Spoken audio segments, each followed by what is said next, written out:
Un saludo cordial para todos los hermanos en Cristo. Hoy compartiremos la palabra de Dios que está en Juan capítulo 4, versículo 43 al 54.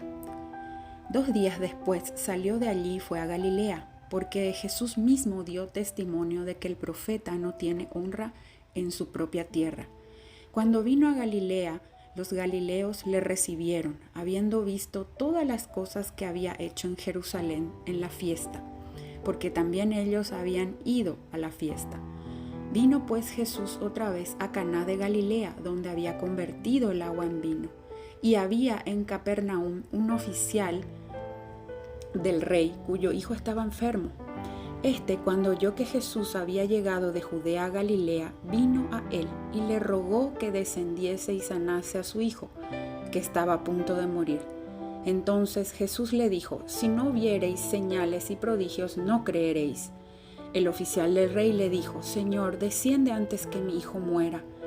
Jesús le dijo: ve, tu hijo vive. Y el hombre creyó la palabra que Jesús le dijo y se fue. Cuando ya él descendía, sus siervos salieron a recibirle y le dieron nuevas, diciendo: tu hijo vive. Entonces él les preguntó: ¿a qué hora había comenzado a estar mejor? Y le dijeron: ayer a las 7 le dejó la fiebre. El padre entonces entendió que aquella era la hora en que Jesús le había dicho: tu hijo vive, y creyó él con toda su casa. Esta segunda señal hizo Jesús cuando fue de Judea a Galilea. Con esta palabra llegamos al final del capítulo 4 de este evangelio. En estos últimos versículos, el apóstol Juan nos presenta el segundo de 7 milagros que presentan sus relatos. Muchos fueron los milagros que Jesucristo realizó durante su ministerio, pero Juan eligió presentar solamente 7 de ellos porque los consideraba claves para mostrar la divinidad de Jesús. Nuestro Señor Jesús tuvo que salir de Judá con destino a Galilea por motivos de las acechanzas de los fariseos, al enterarse de que bautizaba más discípulos que Juan el Bautista. Históricamente, en el año 103 a.C., Galilea fue recuperada por los judíos de las manos de los gentiles. Sin embargo, los judíos que habitaban Judea miraban con desprecio a sus compatriotas que vivían en Galilea.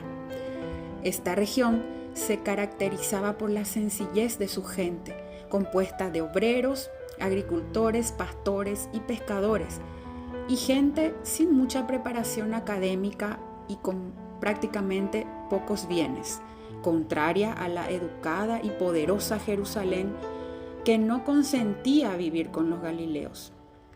Curiosamente, los evangelios registran la actividad ministerial de Jesús más en Galilea que en la propia capital, Jerusalén. Por eso Jesús mismo dio testimonio de que el profeta no tiene honra en su propia tierra.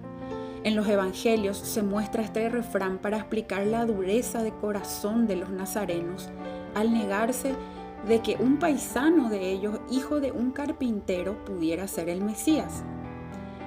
Ahora pasaremos a analizar sobre el segundo milagro. En primer lugar, este funcionario del rey en principio nos muestra una fe basada en milagros. Este hombre tenía la esperanza que Jesús realizara un milagro en favor de su hijo que estaba por morir. Eso bastaría para creer. Sabemos que los milagros fortalecen más nuestra fe, pero una fe basada en los milagros es como decir: creo porque veo, y esa no es la fe que Dios desea que tengamos. Si hay algo que elogiar en este hombre son 2 cosas. Primero, su esfuerzo en presentarse delante de Jesús. El pasaje señala que vivía en Capernaum y que tuvo que desplazarse hasta Caná. Esto implica que recorrió por lo menos 30 kilómetros de distancia. De alguna manera, su fe requirió un gran esfuerzo y nada fue obstáculo para obtener su milagro. Muchas veces las dificultades que pasamos son grandes, se necesita esfuerzo y valentía, y a veces no obtenemos nuestro milagro porque desistimos. En segundo lugar, este hombre estaba dispuesto a evolucionar su fe. Cuando llegó, le pidió a Jesús que fuera a su casa a sanar a su hijo, pero Jesús realizó una declaración fuerte. Sin embargo, esto no lo desanimó, sino que él estaba dispuesto a evolucionar su fe con tal de obtener su milagro. Jesús le dijo: si no viereis señales y prodigios, no creeréis. Pero el funcionario del rey en principio creía que Jesús tenía que ir con él y entrar a su casa, poner sus manos sobre su hijo, orar, y allí su hijo sanaría. Pero su fe estaría a punto de evolucionar al siguiente nivel y nuestro Señor le mostraría el camino a seguir. Jesús le dijo: ve, tu hijo vive. E inmediatamente éste obedeció su palabra, pasando al siguiente nivel de fe, que es aquella fe basada en la obediencia de su palabra. Esto no fue algo fácil. Tener que regresar creyendo que Jesús había cumplido su palabra tuvo que haber sido un verdadero desafío para él, ya que durante su recorrido de regreso a casa de más de 30 kilómetros de distancia, como dijimos al inicio, habrá pasado varias dificultades, y me imagino que le habrán pasado miles de cosas por la cabeza, por la mente. Entonces, hermanos, si queremos evolucionar en nuestra fe, tenemos que comenzar a creer en su palabra. Aquel hombre creyó que solo por la palabra de Jesús su hijo ya había sido sanado, y luego recibió el premio por haber evolucionado en su fe, ya que antes de llegar sus siervos lo interceptaron y le dieron la buena noticia: tu hijo vive. Esta noticia vino a fortalecer aún más su fe, especialmente porque comprobó la hora en la que había sido sano. Entonces él les preguntó a qué hora había comenzado a estar mejor, y le dijeron: ayer a las 7 le dejó la fiebre. El padre entonces entendió que aquella hora era la en que Jesús le había dicho: tu hijo vive. Y eso vino a fortalecer la fe de este hombre, pasando al siguiente nivel.